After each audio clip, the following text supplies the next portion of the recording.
It's your favorite Kiwi coach, and welcome to the Kiwi Live Show. This is one of my first live shows on YouTube, and I hope you guys are going to enjoy this type of format. We got a really good live show for you guys today. There's a bunch of YouTube comments that have been going on in some of my recent videos talking about basically just kind of professional golf swing analysis and all that good stuff. So we're going to answer some of your comments. A lot of you guys out there right now are still under the impression that distance, or actually more so accuracy, is more important than distance. So we're going to kind of talk about that claim and really give you guys some evidence to back up my standings on this, because I'm one of the believers that distance is more important than accuracy, and I hope you guys will kind of enjoy that. All right, guys, everyone who's joined in, thank you so much. Let's kind of get into the live show. So I'm getting all these stats online. I'm going to give you guys each of the sites. So if you guys want to kind of go ahead and do your own research, you guys can do it. So the first one's going to be the official worldgolfranking.com. So it's OWGR.com. Now this site I'm using to get the players such as the top 10 in the world right now. So 1 being Justin Rose, 2 being Brooks Koepka, 3 being Dustin Johnson, 4 being Justin Thomas, 5 being Bryson DeChambeau, 6 being Xander Schauffele, 7 being Jon Rahm, 8 being Rory McIlroy, 9 being Francesco Molinari, and then 10 being Tony Finau. So that is OWGR.com. If you guys want to check any of my fact check me or do anything, go check out that website. Now, I'm using the PGAtour.com statistics to kind of show you guys all the statistics that I'm bringing to the argument today. And again, that's PGAtour.com. Just go to the player profile. I'm doing the year of 2018. Now, the main reason why I'm not doing the year of 2019, just because it's not a full season yet. So I think the year of 2018 is a better use of the stats. So let's get into it. Let's go first over the claim that keeping the ball in play and accuracy is more important than distance, right? So if this claim was true, what we would find in the top 10 players in the world is that their accuracy stats would be better than their driving distance stats. And that would prove to them basically to getting the most strokes gained due to their accuracy. Okay, so that would be their argument. Let's go over. So what I did was I went to all those top 10 players in the world currently. I got their driving distance. I added them all up and I divided by 10, so we can kind of get an average of the total driving distance for the official World Golf Ranking players 1 through 10, right? So when we go do that, they average right around 309.8 yards. Now, if accuracy was a huge factor, we would probably see that the average driving accuracy would probably be towards the better end on the PGA Tour, which would place them, they would have to be somewhere around the 65% to 70-ish% range for them to be kind of in the top rank on the PGA Tour. But what we find is if we add up all of their driving accuracies and divide it by 10, they come out right around 59.79% in terms of their driving accuracy in the top 10 players in the world. Now, keeping that in mind, that would place them on average relative to the PGA Tour around 150th place in the PGA Tour, which is on the low end. It's actually not even, it's middle-ish to low is where you're going to find a lot of these players in the top 10 in the world. So that stat in itself should be enough evidence to base the claim that controlling your misses is more important than overall distance. And that, again, like I said, is completely false.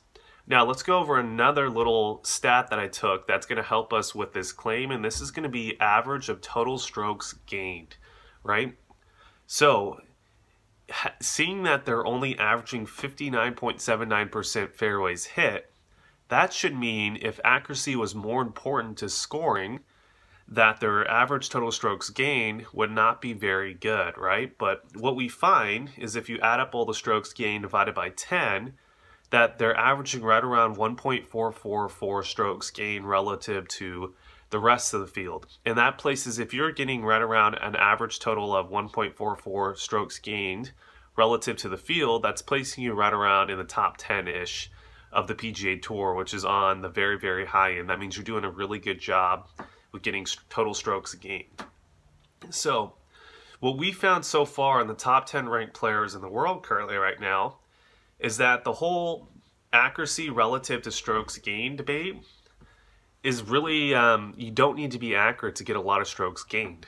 I mean, 59.79%, like I said, is on the lower end, they're not doing very good. They're not very accurate, but yet they're still getting a lot of strokes gained towards the field.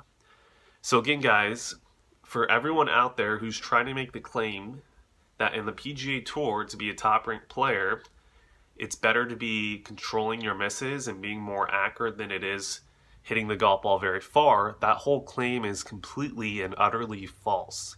And if you guys would do your own research and do your own due diligence, you would find out that I am completely right. And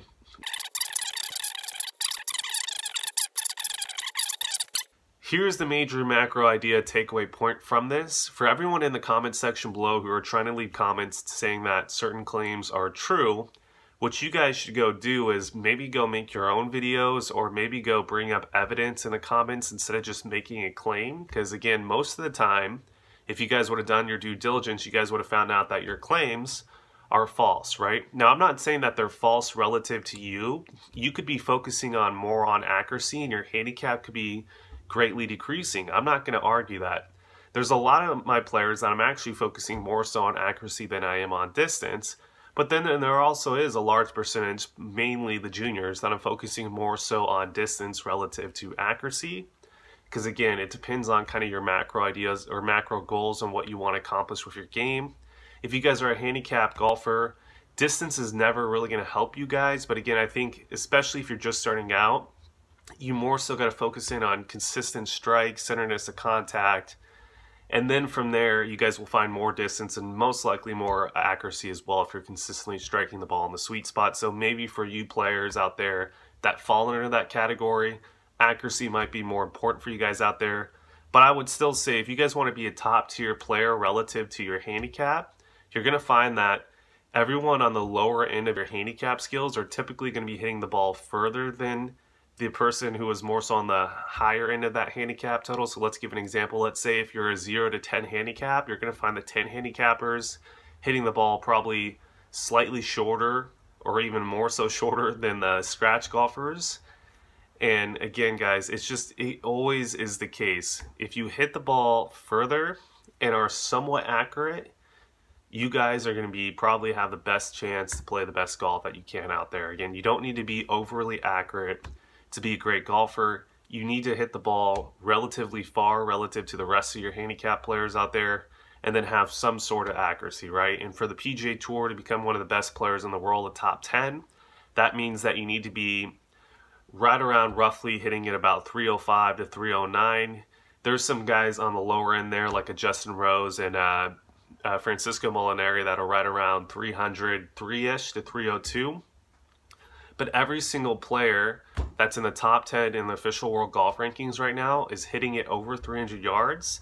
And the average percentage of driving accuracy is 59.79, guys. So again, I've said this so many times in other videos. Again, accuracy is not that big of a deal. It's more so driving distance that you're going to see yourself work out and become a better player. Now, why is that the case? Well, if you're hitting the golf ball further, even if you're in the rough, you're going to have shorter clubs in, and you're also going to have better chances at scoring because you have those shorter shots in.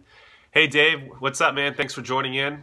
So we were just kind of doing the whole debate. What is more important? Is it accuracy or is it driving distance? And I, for one, think obviously it's driving distance more so than accuracy. If you do the research, that is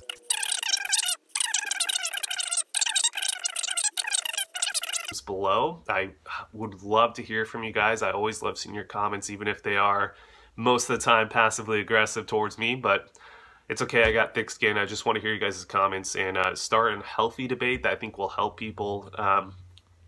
And again, guys, do your own research before you leave a comment, because I think a lot of you guys out there are not doing that. Now, the last part of this live show, I wanted to talk about this really cool golf app. Now, I'm not sponsored by this app. They're not paying me to say this. I've just used this app with almost all of my students, and I've found it to be an incredibly valuable tool.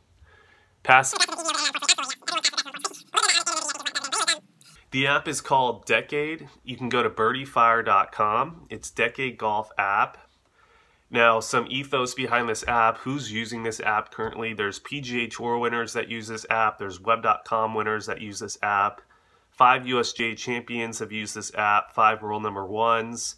NCAA champion, low amateur, the Masters, low amateurs at the British Open, NCAA Freshman of the Year, Rolex Player of the Year, Walker Cup team members, Palmer Cup team strategist. So there's a lot of great players using this app. It's called Decade. Again, basically what we just went over in terms of like tracking your strokes gained relative to a field that's somewhat the same playing level as you. This is what this app does for the average man. And I think it's such an important tool to be able to analyze your game. You need the statistics because you can create a macro goal, but the statistics allow you to track to see if you're working towards that goal. Because unfortunately for us, if we set a macro goal of becoming let's say we're a 15 handicap and we want to become a single digit, it's harder for us to track the short-term progress because you might actually start shooting worse. But what the statistics allow you to do is they allow you to see certain categories of your game that you could be possibly doing better in, even though you're scoring worse. So it helps you stay motivated and it helps you take some positives out of the round as opposed to just looking at it that you're shooting a worse round of golf. Because that's the hard part about a swing change. Typically, you're going to start seeing certain facets of your game start doing really well, but your scores typically don't drop right off the bat, right? So statistics really allow you to kind of see what you're improving on because it gives you so many different little categories as opposed to just score. And again, it's such a better tool to use to help you really delve into what you need to work on. Again, that's Decade Golf by BirdieFire.com. All right, guys, so that's pretty much all I wanted to talk about today. If you guys have any questions, let me know right now. Leave them in the comment section below. Again, guys, the whole debate is accuracy more important than distance, and that is not the case. Yeah, Dave, definitely go check it out. I think you guys will like it. So, guys, that is the case. Driving distance, I would say, is greatly more important than driving accuracy. And yeah, any questions, Well, in the future, if you guys are wondering, we're going to be having a video coming out where I answer your guys' YouTube comments. I'm playing kind of like a one-hole course vlog where I answer your comments. If you guys like that type of video and you guys want to see more course vlogs from me, let me know. Those things usually take a long time to edit and get all that stuff up to you guys, and I do run a business as well. But if you guys like them, I will definitely start making some more because I do enjoy playing golf, and videoing golf is a lot of fun as well. All right, cool. Looks like I'm going to head out. You guys have a good day, and I look forward to more YouTube videos.